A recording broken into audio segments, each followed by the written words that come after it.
Salut à tous la team OL, Thomas M. Show pour OL Fan TV. Très heureux de vous retrouver les gones pour une nouvelle vidéo. Il fait très chaud à Lyon, c'est caniculaire depuis hier ou avant-hier. Donc voilà, il y a un petit peu de vent, on attend des orages aujourd'hui. Ça c'était le petit point météo. J'espère que vous allez tous très bien, que vous êtes peut-être en vacances pour certains, pour d'autres vous allez l'être. Et c'est bien mérité. Nouvelle vidéo qui n'a rien à voir avec du OL Daily Mercato, c'est OL Daily News, les gones, puisque aujourd'hui l'Olympique Lyonnais a mis sur son site internet un communiqué qui annonce une réorganisation interne, une réorganisation de l'organigramme lyonnais, et il y a quelques surprises, et surtout du côté de Vincent Ponceau. L'Olympique Lyonnais est en train de se moderniser, les gones, vraiment. On est en train de, je pense, passer une étape. En tout cas, peut-être la passation de pouvoir de Jean-Michel Aulas. Les rumeurs disent après la saison 2021-2022, je crois que c'est ça. En tout cas, moi, je me suis fait une petite réflexion récemment. C'est qu'on le voyait moins sur Twitter, il commentait moins de choses. Alors, quelle est la raison de cette mise en retrait? Ça, je ne sais pas. Mais en tout cas, voilà, avec un petit peu de surprise aujourd'hui, on a vu cette réorganisation. Et moi, je vais la décrypter puisque je pense qu'elle est assez intéressante à décrypter, cette réorganisation. Elle montre un petit peu la stratégie que va opérer l'Olympique Lyonnais à moyen et long terme. Alors, comme je vous ai dit, l'Olympique Lyonnais est en train de changer sa stratégie globale d'entreprise et veut passer sur ce qu'on appelle du full entertainment avec toutes ces nouvelles composantes. Parce que vous le savez, hein, on est maintenant sur le projet de l'Asvel, la future Arena, le All-in Tennis Academy, OL Valley et la franchise US OL règne aux États-Unis, cette équipe de football féminine. Comme je vous ai dit, Vincent Ponceau, il prend du grade. Vincent Ponceau, il change de poste au sein du club. Lui, il était avant sur plutôt le volet juridique et RH. Aujourd'hui, il passe directeur du football sur l'activité core business. Vous voyez, c'est un petit peu technique. Alors, la communication sportive est placée désormais sous la responsabilité du directeur général du football. Alors, qu'est-ce que c'est que cette activité core business? Il s'agit de l'activité principale et très souvent historique de l'entreprise, à la base de son développement sur ses marchés et face à ses concurrents. Elle possède des compétences fortes dans ces domaines que l'on peut qualifier de compétences clés. Les sociétés performantes ont généralement su identifier leur cœur de métier et capitaliser dessus pour construire une stratégie forte. La finalité de la stratégie est bien de créer ou recréer du potentiel à moyen et long terme. C'est un peu spécifique business, mais ça méritait d'être un petit peu plus détaillé. Alors, quelle va être l'activité de Vincent Ponceau? C'est de constituer des équipes professionnelles masculines, féminines, françaises et américaines, des académies filles et garçons, ainsi que des académies internationales. Vous voyez, il est vraiment basé sur toute cette activité football de l'Olympique Lyonnais, mais très globalement. Mais j'ai envie de dire, c'est l'Olympique Lyonnais se met sur le créneau directeur du football. Vous le savez, l'Olympique de Marseille vient de nommer un directeur du football. C'est un Espagnol, et l'Olympique Lyonnais, merci, mais elle a trouvé son directeur du football au sein même de son club. Donc c'est c'est un sacré grade que prend Vincent Ponceau dans notre club. Alors qu'est-ce qu'un directeur du football? C'est un terme vraiment à la mode, mais on va recontextualiser. Dans le passé, le directeur du football était un peu le guide suprême du club qui participait à tout. Transfert, supervision des entraînements, transfert, etc. Scouting, il faisait un petit peu tout. Désormais, c'est tout autre chose. C'est très en vogue aujourd'hui dans tous les grands clubs européens. Tous les grands clubs ont un directeur du football. Moi, je dirais que c'est plutôt marketing. C'est tout ça. On parle de réorganisation, mais moi, je pense que c'est beaucoup du marketing. Montrer que le club a une image à travers l'Europe, à travers le monde, et surtout est structuré aujourd'hui sur des bases d'un football moderne. Wenger, quand il était encore manager d'Arsenal, il reconnaissait qu'il ne savait absolument pas ce qu'était un directeur du football. Il dit je vous le cite, hein, c'est peut-être quelqu'un qui guide les joueurs sur la route pour savoir s'ils doivent aller à gauche ou à droite. J'ai jamais vraiment compris ce terme, mais bon, moi qui suis le manager d'Arsenal, aussi longtemps que je le serai, ce sera moi qui managerai le technique. Vous voyez, déjà, il n'y voyait pas trop clair, mais quand il était encore à Arsenal, eh bien, on était en train de parler de tout ça en Angleterre. Franchement, ce terme de directeur du football, je trouve qu'il est vraiment à cheval sur ce poste de directeur sportif. Qui est le directeur sportif de l'Olympique Lyonnais? Eh bien, c'est Juninho. Voilà, on en reparlera un petit peu plus tard. On parle d'un directeur du football comme aussi un chef de recrutement. Donc, chef du recrutement, ça reste Juninho. Il a Bruno Chéroux aussi. Donc, vous voyez, c'est un petit peu tendancieux aujourd'hui ce rôle de directeur du football. Beaucoup de directeurs du football ont un passé de joueurs et beaucoup de contacts dans le milieu. Ça, c'est la plupart de ces directeurs du football qui ont ça. Mais ça peut être autre chose. Ils peuvent avoir un passé de footballeur, mais aussi ils peuvent avoir toute autre compétence. Et Vincent Ponceau, lui, il était plutôt dans l'administratif. Alors voilà, c'est pour ça qu'aujourd'hui, on le place, je pense, dans ces conditions-là. Un directeur du football est clairement en bisbille avec l'entraîneur. Et il arrive parfois qu'il marche aussi sur les plates-bandes de l'entraîneur. Ça, c'est ce qui se fait en Angleterre. C'est ce qui se fait un peu dans tous les grands clubs. C'est pour ça que ça me paraît bizarre que Vincent Ponceau soit nommé dans cette tâche-là. Il est souvent le tampon entre l'entraîneur et le board. Des clubs comme Paris, le Barça, l'AC Milan et beaucoup de clubs anglais ont des directeurs de foot plus ou moins couronnés de succès. L'exemple le plus concret aujourd'hui, c'est peut-être Tichy Berigestein, qui est le directeur du foot, qui a été le directeur du football à Barcelone jusqu'en 2012. Il a rejoint Manchester City depuis cette année-là.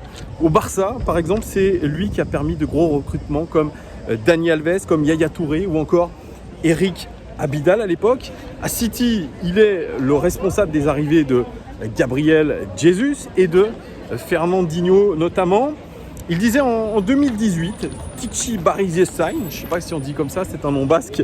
Il disait en 2018, alors si j'arrive à retrouver mes feuilles dans ce marasme de vent, il disait dans une équipe, une équipe ne doit pas changer systématiquement toute son équipe chaque année. On doit faire juste des réajustements, 2 ou 3 joueurs à chaque mercato pour permettre à l'équipe de se bonifier. Il faut rester régulier dans une équipe, c'est comme ça qu'on atteint des véritables succès. Je vous parlais de Tichy, on peut parler aussi de Monchi, l'Espagnol, qui est passé par le FC Séville, notamment l'AS Rome. Lui aussi, c'est un directeur du football. On peut parler de Maldini au Milan ou encore de Leonardo au Paris Saint-Germain. En gros, un directeur du football doit protéger le club des risques financiers aussi associés aux décisions sportives. Donc vous voyez, c'est un rôle très très global. Cela va encore plus loin. Lee Dykes, qui est le directeur du recrutement de Brentford en Angleterre, disait dans le Daily Telegraph, il dit « Nous ne pouvons pas être durables toutes les fois que nous changeons de manager. Tous les plans partent par la fenêtre quand le manager s'en va. Une grosse partie du staff part et une grosse partie de l'équipe reste parce qu'à chaque fois, le manager veut venir avec ses joueurs. Ça mettrait le club sous les dettes. Aujourd'hui, un club moderne, c'est un club organisé en cellules. C'est ce qu'est en train de faire l'Olympique Lyonnais. La cellule Sport Science, comme on l'appelle. Là, on a vu que l'Olympique Lyonnais avait fait un partenariat avec Mapei Sport pour définir un petit peu l'athlétisation des joueurs, le profil athlétique de tous les joueurs. Ça ressemble à ça. Il y a aussi la cellule analyse des performances. C'est Antonin da Fonseca qui a récupéré cette cellule d'analyse des performances. Il y a aussi le scouting avec Juninho et Bruno Chéroux et toute son équipe à la cellule de recrutement. Et puis il y a l'entraîneur. Donc vous voyez, l'Olympique Lyonnais est en train de se moderniser de ce point de vue-là. Le directeur du football, lui, il doit avoir une grosse personnalité et des talents bien à lui. Alors, est-ce que Vincent Ponceau a une grosse personnalité? J'en sais rien. Moi, les seules fois où je l'ai rencontré, je l'ai trouvé très discret. Mais je pense que tous ces talents, on le sait, dans l'arrivée notamment de Bruno Guimaraes, dans toutes les grosses arrivées, c'est lui qui a négocié, qui a fait les contrats, qui est, je pense, est un véritable proche de Jean-Michel Aulas et je pense que ça va bien au-delà de sa qualité, de son ancienne qualité de directeur juridique de l'Olympique Lyonnais. Je pense qu'il a bien d'autres talents, Vincent Ponceau. Je vous donne un autre exemple, celui de Damien Comolli, qui était d'ailleurs, je crois qu'il a été consultant sur RMC Sport, mais Damien Comolli, cet exemple il est très bon. C'est le nouveau d'ailleurs directeur du projet toulousain qui a été racheté par un fonds américain récemment. Il était directeur sportif de Liverpool, de Tottenham et récemment de Fenerbahçe d'ailleurs. À ce sujet-là, il y a un truc assez marrant, c'est quand il était directeur sportif de Liverpool, avant qu'il soit débarqué de Liverpool, on lui reprochait le transfert de Jordan Henderson, qui à l'époque pour le board de Liverpool était une perte d'argent. Aujourd'hui, c'est, je crois, le meilleur joueur de Première Ligue cette saison. Donc vous voyez, il ne s'était pas trop trompé, Damien Comolli. Et c'est assez intéressant parce que ce n'est pas un ancien joueur, Damien Comolli. C'est quelqu'un qui a fait beaucoup d'études, qui a un diplôme de droit, comme d'ailleurs Vincent Ponceau. Pareil pour le directeur du football d'Arsenal, qui est diplômé d'économie, de finance et de marketing. Ce ne sont pas des anciens joueurs reconvertis, ce sont des pros aujourd'hui du monde de l'entreprise avec énormément d'expérience. Autre exemple, le directeur du football de Dortmund qui est Michael Zorc. Alors lui, par contre, il a joué pour le club pendant 17 ans et aujourd'hui, il est considéré comme un des meilleurs directeurs du football au monde. Il a joué pendant 17 ans, je vous l'ai dit, au club. Il est celui qui a mené toutes les politiques de recrutement avec un succès fou, se basant sur une philosophie en lien avec la working class de la région de Dortmund. Il dit on veut des joueurs un peu fous, qui prennent des risques, qui sont des attaquants. Les supporters ne veulent pas d'une équipe qui joue aux échecs sur le terrain. Tous les entraîneurs à Dortmund depuis Klopp suivent la même philosophie et jamais Dortmund n'a eu à changer une grosse partie de son équipe. Oui, parce qu'il recrute des entraîneurs qui ont toujours la même philosophie. Ça fait partie de cette stratégie globale à long terme d'une équipe. C'est toujours un savant mélange de joueurs de l'académie, talentueux, avec des joueurs expérimentés qui ont été scoutés à merveille. Il y a un projet pour ces jeunes, pour passer en douceur de l'académie à l'équipe première, ce qu'on ne sait pas toujours faire à l'Olympique Lyonnais d'ailleurs, mais toujours avec cette même philosophie, prendre des risques et attaquer, c'est, vous voyez, enseigner dès le plus jeune âge dans les académies, et c'est le rôle du directeur du football de superviser un petit peu tout ça. C'est le rôle un petit peu aussi de Van der Sar du côté de l'Ajax, qui est directeur du football de l'Ajax, qui est chargé lui de veiller à ce que la philosophie chez les jeunes soit exactement la même que dans l'équipe première. Et je pense que c'est ce qui manque aujourd'hui à l'Olympique Lyonnais, c'est ce lien de philosophie entre les jeunes et l'équipe première. Je pense que c'est pas la même philosophie. En tout cas, moi je la cherche toujours, cette philosophie. Vous me direz en commentaire si vous la connaissez, la philosophie de l'OL. Moi je la connais pas. Celle de Dortmund, elle est établie, mais celle de chez nous, elle n'est pas forcément établie. Voilà, ça c'était pour tout ce qui était poste de directeur du football. Moi j'aimerais quand même que Jean-Michel Aulas nous précise le rôle de Vincent Ponceau, parce que vous voyez, c'est un rôle très très global, et si on parle vraiment d'un directeur du football, eh bien c'est vraiment très très à cheval sur le rôle de Juninho.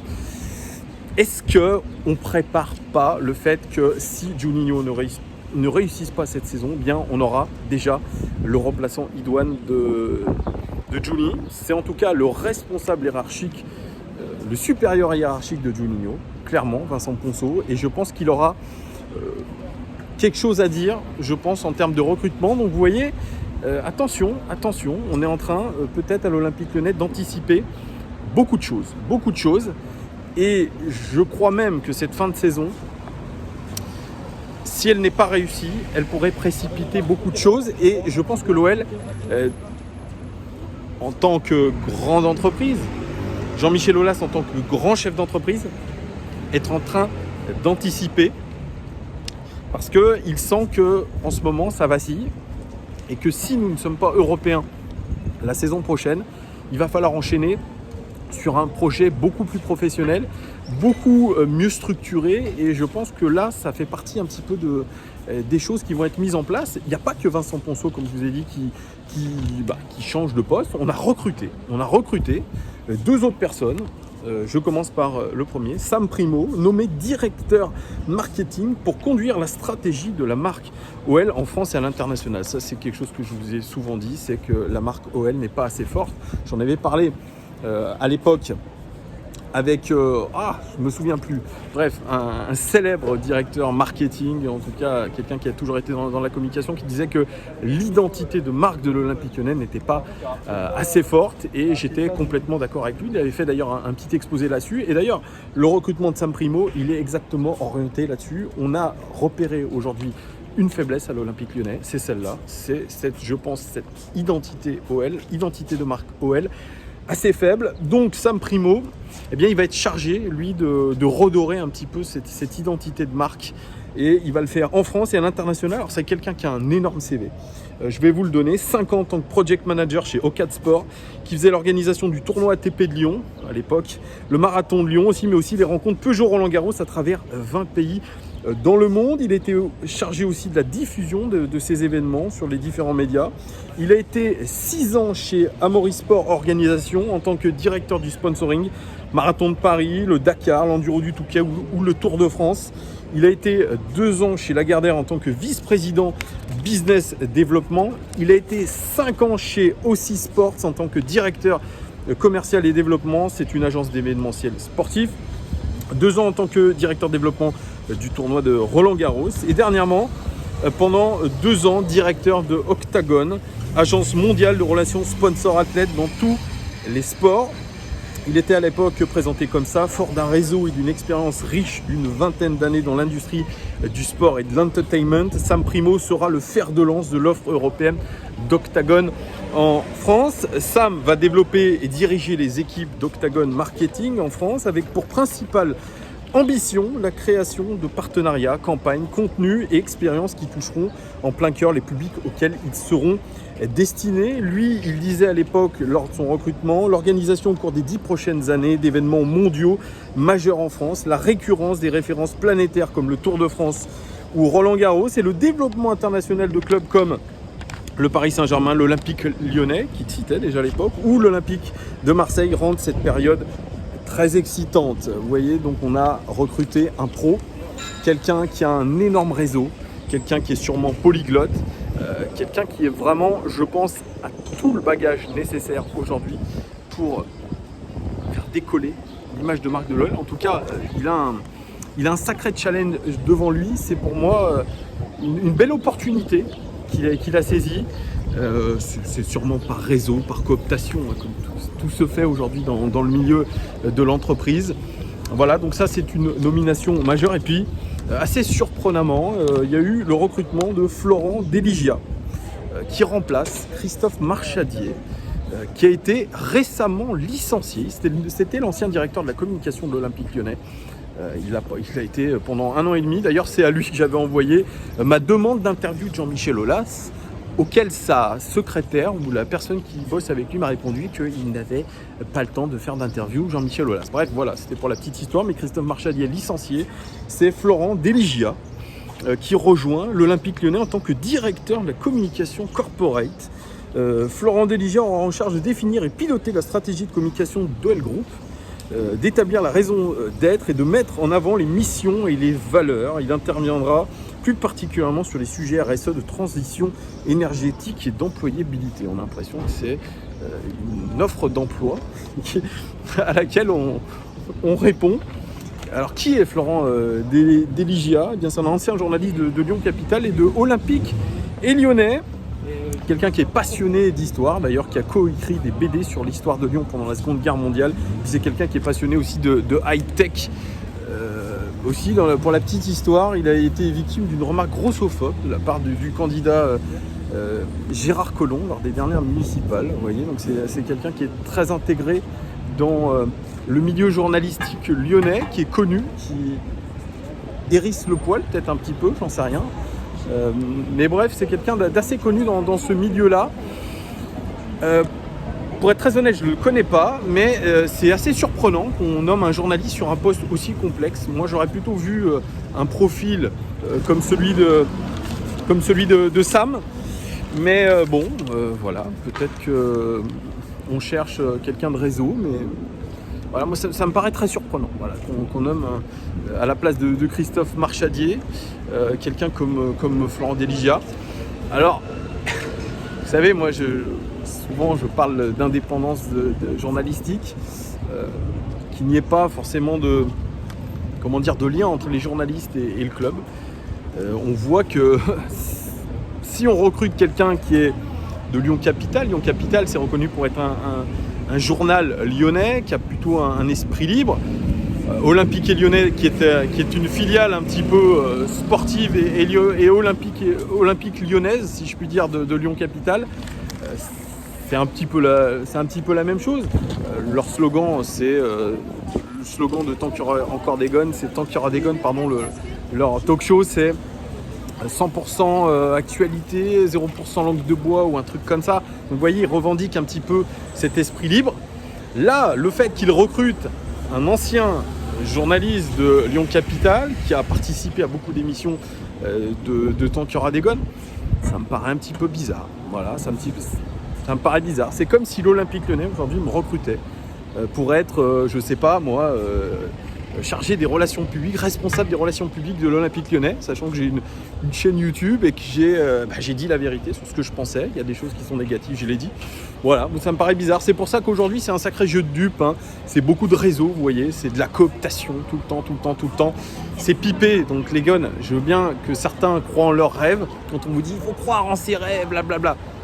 On voit quand même qu'il y a beaucoup de pistons dans tous ces trucs. Bref, vous voyez, l'Olympique Lyonnais est en train de passer la seconde pour se moderniser. Ils essayent un petit peu de faire comme tout le monde. Est-ce que ça nous réussira ? On verra ce que ça donne sur le moyen et le long terme. Mais ce qui est sûr, c'est qu'il se trame aujourd'hui quelque chose du côté de l'OL. On est en train d'anticiper quelque chose. Le fait que le staff soit en fin de contrat, en fin de saison, ce n'est pas anodin non plus. On est en train de passer... il se passe quelque chose et on est en train de partir doucement sur un autre projet. Voilà les gars, dites-moi en commentaire ce que vous pensez un petit peu de cette réorganisation. Qu'est-ce que ça vous inspire ? Et puis, parlez-moi un petit peu du poste de directeur du football. Quel est le rôle vraiment de Vincent Ponceau pour vous ? Voilà, n'hésitez pas à commenter. Les gars, je vous souhaite une très très belle soirée, journée, nuit, j'en sais rien, à l'heure à laquelle vous m'écoutez. Et merci en tout cas de likez cette vidéo, abonnez-vous si vous n'êtes pas abonné et puis partagez-la à votre réseau. À très bientôt. Protégez-vous, c'est la canicule les gars, donc restez au frais quand même. Ciao!